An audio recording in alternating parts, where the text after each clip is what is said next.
done with the concepts of spherical mirror and refraction of light. Now comes the topic of spherical lens. So this is also almost similar to what we studied in spherical mirror. The only difference being that was a mirror and this is a lens. So now, what is a lens? Any transparent material bound by two surfaces of which one or both surfaces are spherical forms a lens. So you must have seen magnifying lens.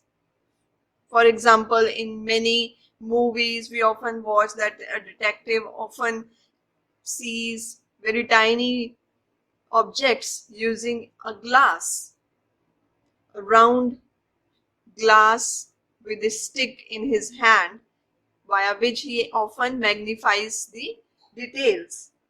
That's a magnifying lens. We have also seen watchmaker using lens to repair tiny parts of our watches. In fact, we ourselves look this world, we see this world with the help of our eyes, and eyes also possess lens.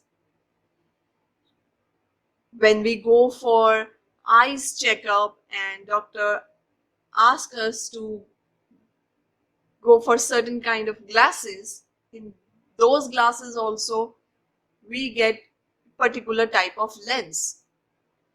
And now even contact lenses are also available in the market. So what are these lenses? One thing is for sure that these lenses are transparent material. You must have seen this thing. So now what makes a lens and how is it different from spherical mirror? In spherical mirror, you must have noticed that either we had this portion of the mirror where the reflecting part is curved inwards, and that was our concave mirror, or either we had where this bulging outwards part was the reflecting one. This was convex mirror. And these mirror actually they form a part of a sphere. That's why we call them spherical mirror. They all form a part of a sphere. Similarly, now in case of a lens, now these are single surface. If we talk about concave or convex mirror, there is just a single surface which is a part of a complete sphere. Again a single surface.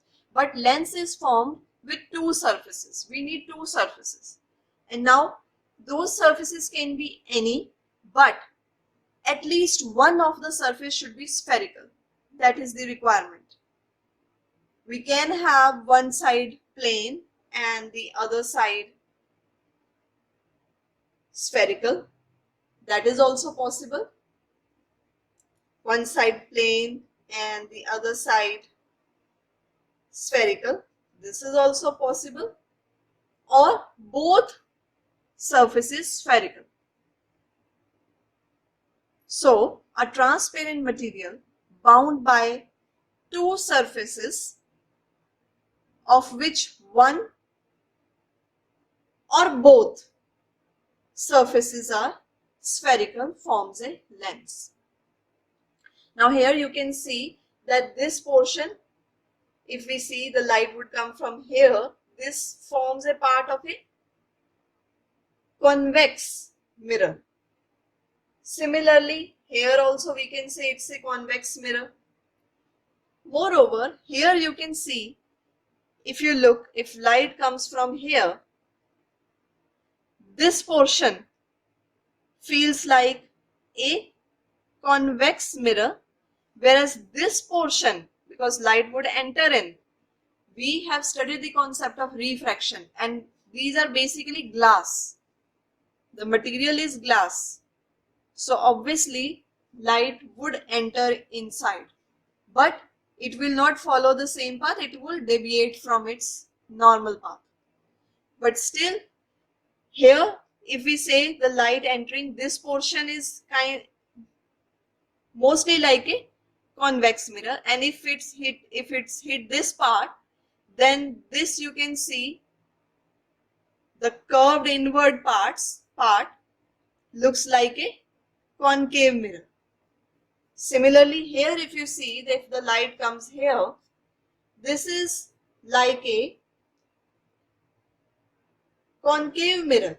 It's a curved part, and when it strikes this portion, then this is like a convex mirror. So we need either one or two spherical surfaces, but there should be two surfaces. We can have this case also where one of the surface is plane and the other one is spherical. One of the surfaces is plane, other one is spherical, or both the surfaces are spherical. So now the lens having two spherical surfaces bulging outwards, it is called double convex lens or simply convex lens. Alright, so here you can see that this portion is bulging outward. If we take this as a single piece, all its surfaces are bulging outward. So this is known as convex lens. In convex mirror also we used to say that the reflecting part which is bulging outward is convex mirror. So here also if both the surfaces are bulging outward, they form convex lens, or we also call it double convex lens, because basically two spherical portions are being attached. So what does it do? It converges light. So this one converges light rays, and now the other one where the lens having two spherical surfaces which are curved inwards. Now here if you pick this, if you hold this lens, you would find that both the surfaces are curved inwards. So this is called concave lens. The kind of action performed by this lens is that it diverges the light rays. That's why it is called diverging lens. So convex lens converges light rays, that's why it is called converging lens, and concave lens diverges light rays, that's why it is called diverging lens. The lens in our eyes is the one which converges all the rays entering to the retina on the spot called retina. We don't need a diverging lens for our eye. So that's why the human eye holds a convex lens. It is a converging lens. Now, as the concave or convex mirror form a part of a whole sphere, similarly these basically lenses are also two spherical surfaces combined, whether in bulging outward form or in this curved inward form. So that means two reflecting surfaces, so two center of curvature and two principal focus. Now the bulging outward portion, if the lens which has two bulging outward surfaces, that is a convex lens. So this lens is thicker at the middle and thinner at the edges. As there are also two spherical surfaces which make a part of a sphere, so both these surfaces have their own center of curvature and focus, and the relation between center of curvature and focus remain the same. Focus again lies halfway between the center of curvature and the center of the lens. So the center of the mirror was called pole, and here the center of the lens is known as optical center. So O is optical center. If light rays goes from this portion, then after passing through the convex lens, the complete entity, they will all focus on the principal focus that lies behind on the back side of the lens. But here remember that both the surfaces are reflecting here. Both the surfaces are reflecting. So if light comes from this region, then they would all focus at f1. If light comes from here, after passing, all the rays will focus on f2, which is again the principal focus. And if light rays come from here, then after passing through lens, they will all converge at principal focus f1. And this line is again our principal axis.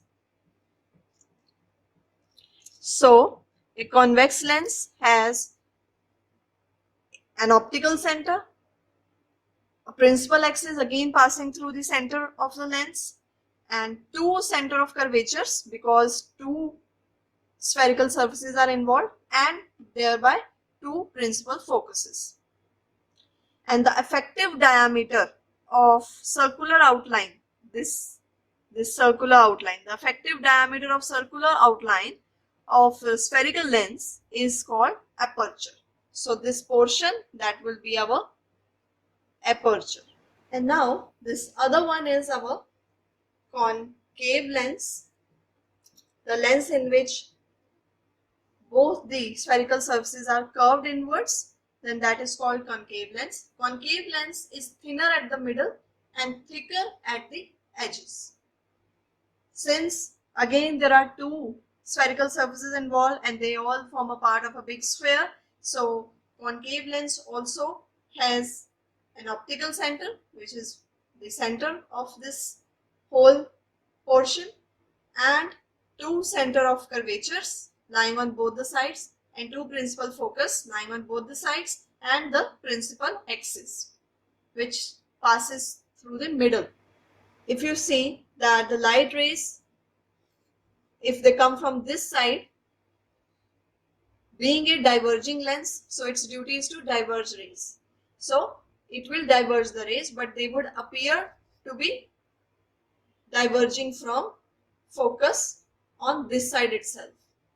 And if light rays come from this portion, then they would diverge and they would appear to be diverging from this focus. So if you can relate, then in case of convex mirror, we used to experience this behavior that convex mirror often diverges because it gives wider field of view, it diverges the rays. And in case of concave mirror, rays converge at focus. But here it's a role reversal, that convex lens, as they are known as converging lens, so whenever light rays, parallel light rays will pass through this lens, they will get converged, and light rays always get converged. If all are getting converged, they will always get converged at the focus. So if they are coming from left region, then after passing, they would converge at the focus on the right hand side, and if rays come from right hand side, then after passing, they would converge on the focus that is on the left hand side. And as the role of concave lens is that of diverging rays, so it will always do the task of diverging the rays. So if rays are coming from here, so they would diverge. But since we know that whether rays converge or diverge, they have the connection with focus. If they are converging, they would actually converge at focus, but if they are diverging, they would appear to diverge from focus. This is the same concept that we have taken from our spherical mirror concept. So here they are diverging, but they would eventually appear to diverge from focus. And if we do like this, then they can only appear to be diverging from this focus. Similarly, if rays come from this side, then they would diverge after passing through the concave lens, but then they would appear to be diverging from the focus line here. And again, here the distance between optical center and the principal focus, that is a focal length. So that's all for today. Thank you.